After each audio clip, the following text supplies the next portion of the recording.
Good morning friends and welcome to the pre-market view. We have a very strong global backdrop with US markets up almost about 0.5%, and we also had a positive economic data in terms of the ISM manufacturing index, which came in at about 50.1. Also European markets were up about 0.3 to almost 0.76%, and we had a very good PMI data coming out from Eurozone, which is at 16-month highest level of close to about 50 odd levels. Except Germany, most of the data points that came out in terms of manufacturing index was much better than market expectations. And when we look at the Asian markets today morning, Nikkei is up almost about 0.8%. However, we are seeing some weakness in the Chinese markets, and Hang Seng is also down about 0.37%. Probably it was because it was shut for last couple of days. In terms of flows, friends, no major action by the FIs in the cash market. They were sellers to the tune of about 1.5 odd crore. Domestic institutions were buyers to the tune of about 214 crore. And in the index futures, the FIs were net buyers to the tune of 89 crore.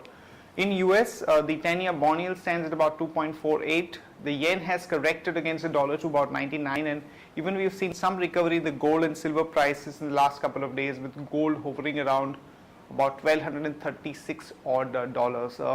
In terms of the movement for our own markets, we saw a very smart pullback even yesterday, with Nifty closing around 5,900 levels, and in the last about 3 to 4 days we have covered almost about 300 to 325 points. And in yesterday's trade, the major movers were some of the banks like SBI and some of the private sector banks, Yes Bank, and also we had seen a very strong action in Reliance Industries and auto names like Mahindra, Tata Motors, though some of the companies did not report good set of numbers because of the kind of announcement that we saw on the price hike front and the fact that the monsoon is better.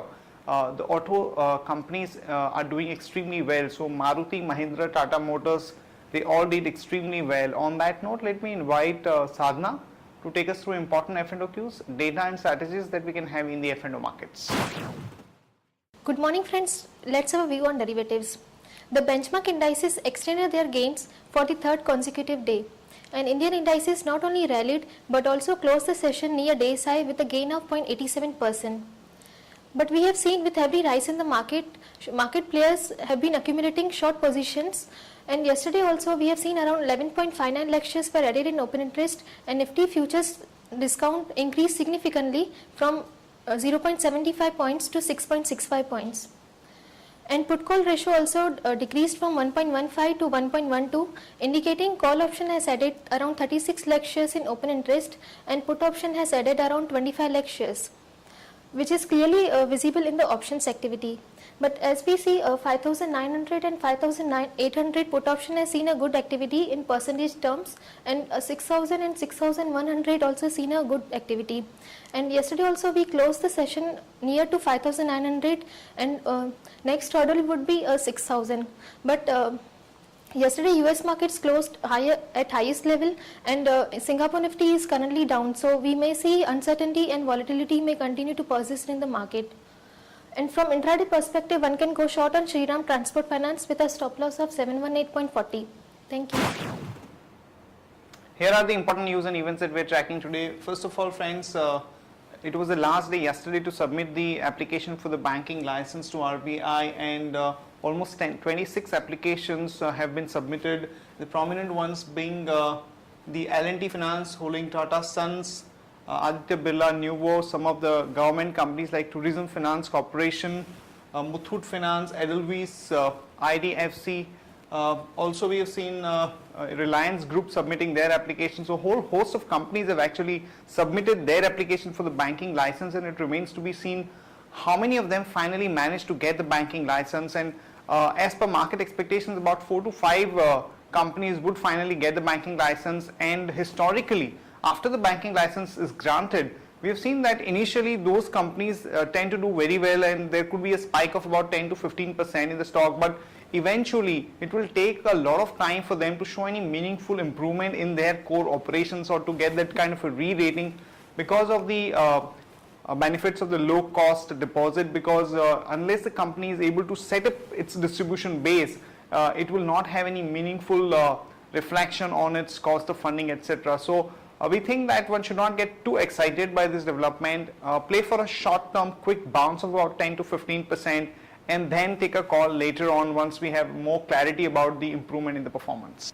Also, the Home Ministry has voiced concerns over the plans to increase the limits of FDI in the sectors which are considered sensitive like media, defense, telecom and civil aviation. So there could be some delay in opening up these sectors for the FDI. Elder Pharma has managed to buy the UK Max Healthcare to re-enter the over-the-counter business, and Oil India has been able to raise about 900 million debt for funding the acquisition of Mozambique, and Madras Cement is looking at investing about 360 crore to set up a new grinding unit at Andhra Pradesh and another rupees 55 crore to increase its power generation capacity. So some positive news for Madras Cement. In development of the telecom space, interministerial body of Telecom Commission has decided to take up the issue of the hiking of the FDI limit in the telecom from 74% to 100%, and also we had some kind of a slowdown in the core sector infrastructure industrial growth, which actually came down to almost about 2.3% versus about 7.2% last year. So there is some amount of slowdown which is visible in the industrial growth as far as the core sector goes. Some relief for Ranbaxy as the Tamil Nadu state branch of Indian Medical Association has withdrawn the letter of caution sent to its members who are prescribing the Ranbaxy drugs. Now that we have some kind of a clearance from WHO and the UK board, there is some kind of a relief for Ranbaxy, which is definitely a bit of a positive.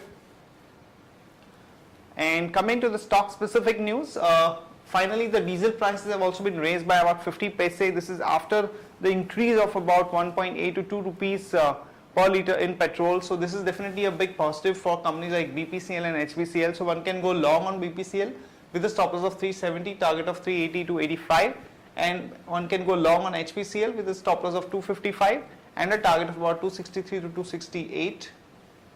And Unitech is looking at selling out its stake in Infotech Special Economic Zone, which could fetch about 1800 crore, and we have seen good action in the reality pack yesterday. So that momentum might continue. One can go long there with a stop loss of 22.8 and a target of about 24 to about 24.75.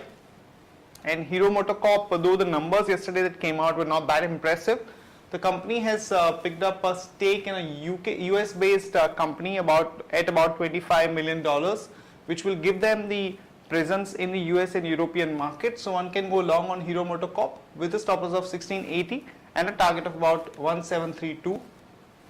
That's it from all of us, friends. Have a great trading session. See you tomorrow at the same time.